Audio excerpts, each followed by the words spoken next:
மிரட்டிய கமின்ஸ், டெல்லி மானத்தை காப்பாற்றிய அசுதோஷ் சர்மா மற்றும் ஸ்டப்ஸ். காத்திருந்தது பல வருடங்கள், களமிறக்கியது டெல்லி அணி தமிழக வீரர் நடராஜனை. தோனிக்கு பதில் அடுத்த விக்கெட் கீப்பர் இவர் தான்ப்பா. 26 வயசு தான் ஆகுது. 29 பாலுக்கு 100 அடிச்சிருக்கிறாரு. வேற யாரும் இல்ல, ஊர்வில் பட்டேல். வைபவ் சூரியவன்ஷியை பார்த்து ஒருபோதும் காப்பி அடிக்காதே ஆயுஷ் மாத்ரேன் என அட்வைஸ் கொடுத்திருக்கிறாரு ஆயுஷனுடைய தந்தை யோகேஷ். சிஎஸ்கேவில் 2026 ஐபிஎல்ல தற்பொழுது நன்றாக விளையாடி கொண்டிருக்கிற இவர்கள் இருவரையும் தக்க வைப்பதில் சிக்கல். வேற யாரும் இல்ல, ஆயுஷ் மாத்ரே, பிரேவிஸ். மேலே குறிப்பிட்ட அனைத்தையும் இந்த தொகுப்புல முழுமையாக பார்ப்போம். எஸ்ஆர்எச்க்கும் டெல்லி கேபிட்டல்ஸ்க்கும் ஐபிஎல் போட்டி, அதுவும் எஸ்ஆர்எச் மண்ணான ஹைதராபாத்ல நடைபெற்றது. இந்த போட்டியில எஸ்ஆர்எச் அணி வெற்றி பெற வேண்டும் என துடிப்பாக செயல்பட்டது. டிசிக்கும் அதே நிலைமைதான். ஏன்னா ரெண்டு பேருமே பிளே ஆஃப் போறதுக்கு முயற்சித்து வருகிறார்கள். அப்படி முயற்சித்து வரும்பொழுது எதுவுமே நடக்க மாட்டேங்குது. ரெண்டு பேருக்குமே ஏடா கூடமா முடிஞ்சிருக்கு. நேற்றைய போட்டி டிரா ஆகி ரெண்டு பேருக்கு ஒரு பாயிண்ட் கொடுத்திருக்கிறாங்க. இதன் மூலமாக சன்ரைசர்ஸ் ஹைதராபாத் அணி இந்த பிளே ஆஃப் சுற்றிலிருந்து வெளியேறுகிறது. இதுதான் உண்மை. அதுக்கு முன்னாடி டாஸ் போடும்பொழுது கமின்ஸ் கூட சொல்லியிருந்தாரு, எங்களுடைய மேனேஜ்மெண்ட்டும் எங்களை நம்புது, அதே மாதிரி ரசிகர் கூட்டம் கூட அளவுக்கு அதிகமாக இருக்கிறது, ஆனா எங்களோட பர்ஃபார்மன்ஸ் மட்டும்தான் சரியில்லை, பேட்டிங் ஓகே, போலிங்ல மட்டும்தான் எங்களால எதுவுமே பண்ண முடியலன்னு சொல்லிட்டு கமின்ஸ் அவர்கள் தங்கள் மீதுள்ள குறைகளை சரி செய்து கொண்டு நாங்க எல்லாருமே இப்பொழுது ஒற்றுமையாக விளையாட வந்திருக்கிறோம் சொல்லிட்டு முன்வைத்திருந்தார். ஆனா அதுபடிதான் எல்லாமே நடந்துச்சு. சொன்னபடியே அவரும் சிறப்பா செயல்பட்டு டீமை ஒரு பக்கம் கண்ட்ரோலுக்கு இழுத்துட்டு வந்தாரு. ஆனா நேரம் அவரை விடவில்லை. இயற்கை அவருக்கு சாதகமா அமையல. ஆகையினால மழை பெஞ்சு செகண்ட் ஹாஃப் ஆட முடியாத ஒரு சூழ்நிலை. இருப்பினும் துல்லியமான ஒரு ரன் தான். 120 பாலுக்கு 134 அடிப்பது என்பது இயல்பு தான். அப்படி இருந்த அவர்களுக்கு இயற்கை அவங்களுக்கு கை கொடுக்கல. ஆகையினால காவ்யா மாறன் முகத்துல கூட ஒரு சோகம். அதே மாதிரி டெல்லி கேபிட்டல்ஸ் அணியில நம்மளுடைய அக்ஷர் பட்டேலும் என்ன சொல்லியிருந்தாருன்னா, இந்த மேட்ச் தோத்தா கூட நாங்க அதிகமான ரன் ரேட் வித்தியாசத்தின் அடிப்படையில நாங்க தோற்க கூடாது. அப்படி இருக்கிற பட்சத்துல எங்களுக்கு பிளே ஆஃப் வாய்ப்பு ஒரு பக்கம் பிரகாசமா இருக்கும். இருந்தாலும் நாங்களும் சரியா செயல்படுறோம். ஆனா இந்த இடத்துல ஒரு மாற்றம் என்னன்னா, நாங்க தமிழக வீரர் நடராஜனை உள்ள சேர்த்திருக்கிறோம் சொல்லிட்டு ஒரு அறிவிப்பையும் வெளியிட்டாரு. அதன்படிதான் மேட்சும் தொடங்கியது. ஃபீல்டிங் எடுத்துட்டாங்க கமின்ஸ் அவர்கள். எஸ்ஆர்எச் அணி ஃபீல்டிங் எடுத்துட்டாங்க. ஃபர்ஸ்ட் பாலே யார் வீசுறாருன்னு பார்த்தா கமின்ஸ் தான் எடுத்துட்டு வராரு. மிக முக்கியமான ஒரு இடம் இந்த இடம் தான். ஃபர்ஸ்ட் பாலே ஒரு பக்கம் கோல்டன் டக் அவுட் ஆயிருக்கிறாரு கருண் நாயர். அது ஆனதுமே ஒரு விதத்துல எல்லாரும் பொறுமையா ஆடுவாங்க. இதுக்கப்புறம் விக்கெட் இழக்க மாட்டாங்க. டெல்லி கேபிட்டல்ஸ் அணி வர ஒரு தரம் வாய்ந்த அணி தான். ஏன்னா மேட்சுகள் நடைபெற்ற மேட்சுகள் அத்தனையுமே ஒரு முக்கியமான வீரர்களை, அதாவது முக்கியமான அணிகளை தோற்கடிச்சு தான் அந்த இடத்துக்கு வந்து நிக்கிறாங்க. இருந்தாலும் கடைசி 4 போட்டிகள்ல 3 தோல்விகளை பெற்றிருக்கிறார்கள். ஆனா இந்த மேட்ச் டிரா ஆகிடுச்சு. இருப்பினும் அவர்களுக்கு பிளே ஆஃபுக்கான வாய்ப்பு இன்னும் இருந்து கொண்டேதான் இருக்கிறது. ஈஸியா உள்ள போறதுக்கான வாய்ப்பும் இருக்கிறது. இந்த இடத்துல ஃபேப் டு பிளிசிஸ், அபிஷேக் போரல் ரெண்டு பேருமே ஒரு பக்கம் நிதானத்துடன் ஆடி ஒரு பக்கம் ரன்னை வந்து டெல்லி அணிக்கு மிக உயர்ந்த இலக்க கொண்டு வருவாங்கன்னு நினைச்சாங்க. ஆனா அந்த இடத்துல நடக்கல. கமின்ஸ் ஓவர்லயே மீண்டும் கீப்பிங் கேட்ச் ஆயிருக்காங்க. இஷான் கிஷான் தான் நேற்று மிகப்பெரிய கேட்சுகள்லாம் பிடிச்சிருந்தாரு. 4 விக்கெட் கீப்பிங் கேட்சை பிடிச்சு ஒரு பக்கம் அசாத்திய ஒரு பர்ஃபார்மன்ஸை காட்டி இருக்கிறாரு.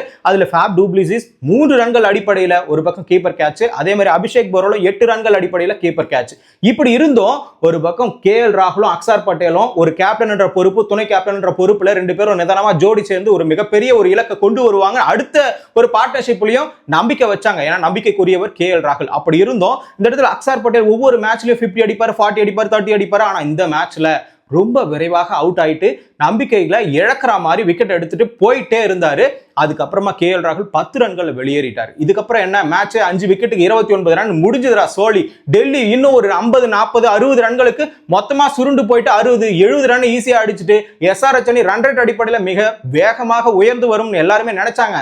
ஆனா அந்த இடத்துல அதெல்லாம் நடக்கல. அதுக்கப்புறமா தான் ஸ்டப்ஸும் அசுதோஷ் சர்மாவும் ரெண்டு பேரும் சேர்ந்து ஒரு பக்கம் நிதானத்துடன் ஆடல, ஒரு உத்வேகத்துடன் ஆடி இவர் 36 பாலுக்கு 41 ரன்கள் அடிச்சிருந்தாரு ஸ்டப்ஸ் அவர்கள், 4 பவுண்டரி உட்பட. அதே மாதிரி அசுதோஷ் சர்மா 3 பவுண்டரி ஒரு 2 6 அடிச்சு 26 பாலுக்கு 41 ரன் அடிச்சு 133க்கு 7 விக்கெட் என்ற இழப்புல 20 ஓவரை கம்ப்ளீட் பண்ணியிருந்தாங்க. 134 அடிச்சா வெற்றி. இந்த இடத்துல ஒரு பக்கம் 134 எளிதாக எஸ்ஆர்எச் அணி இறங்கி கலக்கி இருப்பாங்க. ஆனா அந்த இடத்துல மழை குறுக்கிட்டு இயற்கை அவர்களுக்கு சாதகமாக இல்லாம டெல்லிக்கு சாதகமாக இருந்து ஒரு விக்கெட்டை, அதாவது ஒரு பாயிண்டை எடுத்து கொடுத்து அந்த இடத்துல நிதானத்துடன் போட்டி முடிவு பெற்றது. மௌனத்துடன் கலைந்தார் கமின்ஸ் அவர்கள். ஆஸ்திரேலியாக்காரங்களை பொதுவாகவே தெரியும், ஒரே ஒரு உயிர், அதாவது ஒரே ஒரு உயிர்ன்றத விட ஊசல் ஆடிச்சுனாவே போதும் உயிர், அந்த இடத்துல நின்னு விளையாடிட்டு போயிடுவாங்க. ஃபார் எக்ஸாம்பிள் இந்த இடத்துல மேக்ஸ்வெல் ஆப்கானிஸ்தானுக்கு எதிராக கால் உடஞ்சு போயிட்டு கூட ஒத்தாளா நின்று மொத்த ரன்னை அடிச்சுட்டு ஒரு பக்கம் வேர்ல்டு கப்பையே ஆஸ்திரேலியாவுக்கு தூக்கிட்டு போனவங்க. ஆஸ்திரேலியா வந்து பெரிய அளவுல தெரியணும்னா ஒண்ணு மட்டும்தான், கிரிக்கெட்ல மட்டும்தான் தெரிவாங்க. பொருளாதார அடிப்படையில் தெரிவாங்களான்னா கண்டிப்பா தெரிய மாட்டாங்க. மற்ற நாடுகளுடன் போர்ல ஈடுபடுறாங்க அப்படின்னா அதுவும் கிடையாது, எப்படியுமே தெரியாது. ஆனா இந்த இடத்துல எப்படி தெரியுறாங்கன்னா ஆஸ்திரேலியாக்காரங்க இந்த கிரிக்கெட் மூலமாக மட்டும்தான் உயிரையே கொடுத்து அந்த நாட்டை வெளிக்கொண்டு வருகிறார்கள் இந்த ஆஸ்திரேலியாக்காரர்கள். ரத்தம் வந்தா கூட பிரிட்லி ஓங்கி விளையாடுவார். அதே மாதிரி தான் கமின்ஸ் கூட. அந்த கமின்ஸ் படை கொஞ்சம் வியூகமானது, வியூகத்தை வகுக்கிறதுல பயங்கரமான ஆளு. ஆனா இந்தியாவில் ஐபிஎல் அது எடுபடலன்றதுதான் உண்மை. இதுல இன்னொரு முக்கியமான விஷயம் என்னன்னா, நடராஜனை ரொம்ப நாளா இறக்கலன்னு சொல்லிட்டு எல்லாருக்குமே வேதனை. இதுல ஏமங் பதானி கூட்டு முயற்சியும் இதுல இருக்குதுன்னு சொல்லிட்டு ஒரு விமர்சனம் கூட இருந்தது. ஏன்னா அவரு குஜராத்தி தான், இருந்தாலும் தமிழ் தெரியும்ல, ஆகையினால தமிழனுக்கு இவர் உதவ மாட்டார் என்ற ஒரு அடிப்படையில எல்லாருமே பேசினாங்க.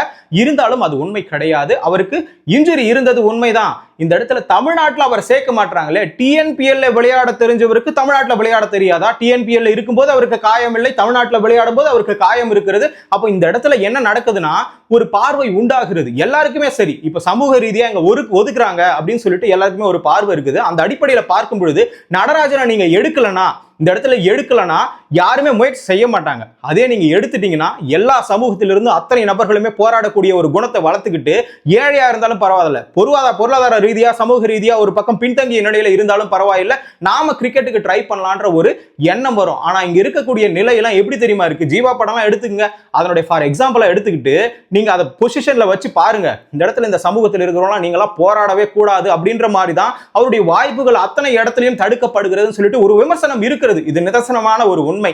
அவர் எந்த இடத்துல போன வாட்டி கம்மி மேட்ச்ல அதிகமான பெர்ஃபார்மன்ஸ் பண்ணாரு, இருந்தாலும் இந்தியா டீம்ல எடுக்கல. அப்படி இருந்த தமிழ்நாட்டில் டீம்லயாவது எடுத்தீங்களா? அதையும் எடுக்கல. தோள்பட்டியில இன்ஜுரி அது இதுன்னு சொன்னீங்க, அதெல்லாம் ஓகே தான். இப்பொழுது ஒரே மேட்ச்ல எல்லாரும் இந்தியாவே கேள்வி கேட்கும் பொழுது அந்த ஒரு மேட்ச்ல இன்ஜுரி சரியாகி அடுத்த மேட்ச்ல அவர் கொண்டு வரப்படுகிறார். அதாவது தற்போது இந்த எஸ்ஆர்எச் அணிக்கு எதிராக களமிறக்கப்பட்டார், இயற்கையால் தடுக்கப்பட்டு அவரும் போலிங் வீச முடியல. இது எந்த விதத்துல நியாயம்னு தெரியல. அவருக்கான வாய்ப்பு கண்டிப்பா காத்துட்டு இருக்கோம். ஏதாவது ஒரு மேட்ச்ல அவர் பர்ஃபார்மன்ஸ் பண்ணி கண்டிப்பா உள்ள வருவாரு. ஸ்டார்க்கு விட்டுருங்க, மிச்சம் இருக்கக்கூடிய பவுலர்லாம் மோகித் சர்மா உட்கார வச்சு இவரை உள்ள எடுத்திருக்கலாம்ல. எவ்வளவு பிளேயர்ஸ் இருக்கிறாங்க. அப்படி இருக்கும்போது அவங்கள தவிர்த்துட்டு இவருக்கு ஒரு மேட்ச் வாய்ப்பு கொடுத்திருக்கலாம். பீட்டர்சன் ஓபன் டாக்கே வச்சாரு, அவருக்கு உடல்நிலை சரியாயி போயிடுச்சு, காயம் சரியாயி போயிடுச்சு. ஆனா எந்த இடத்துல அவர் இறக்குறதுன்னு சொல்லிட்டு அவரே கேட்கிறாரு.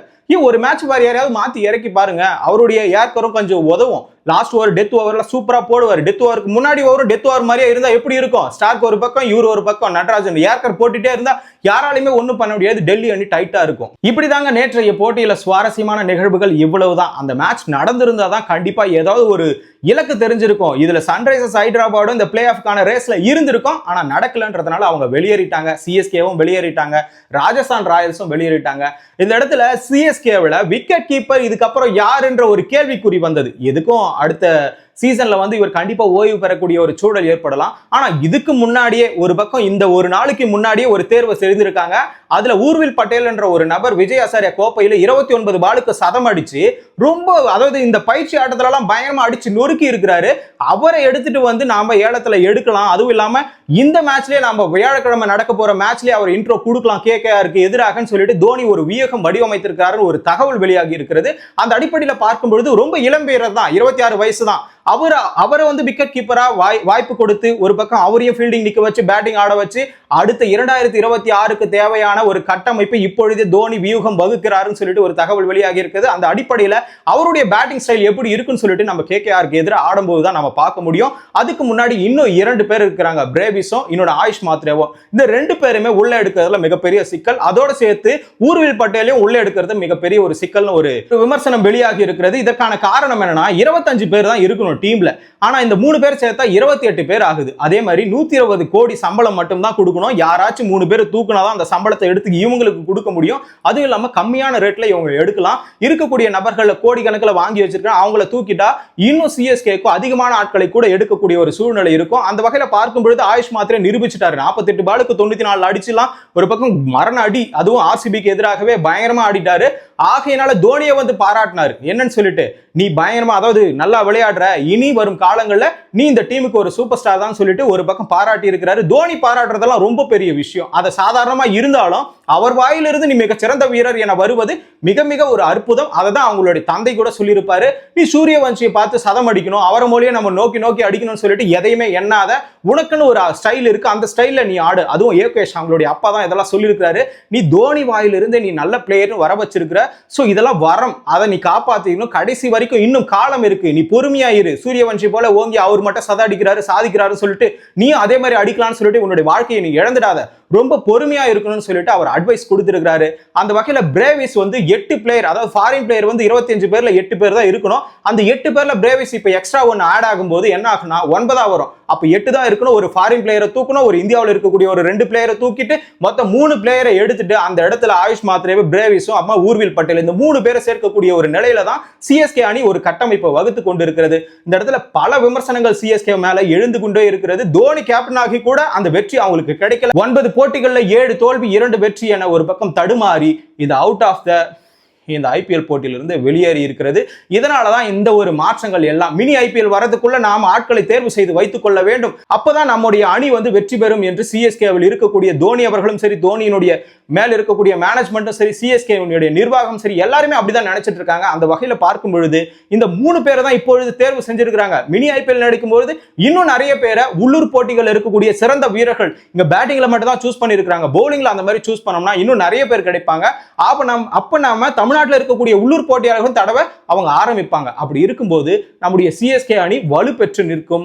அடுத்த சீசன்ல கப்படிக்கக்கூடிய ஒரு சூழல் ஏற்படும். ஆனா இந்த சீசன்ல யார் யார் பிளே ஆஃப்க்கு போகுவாங்க அப்படின்னு சொல்லிட்டு நம்ம பொறுத்து இருந்து பார்ப்போம். அன்றாட நடக்கக்கூடிய ஐபிஎல் நிகழ்வுகளை தெரிஞ்சுக்கணுமா? தமிழரசன் பாரிவளர் சேனலை ஃபாலோ பண்ணுங்க.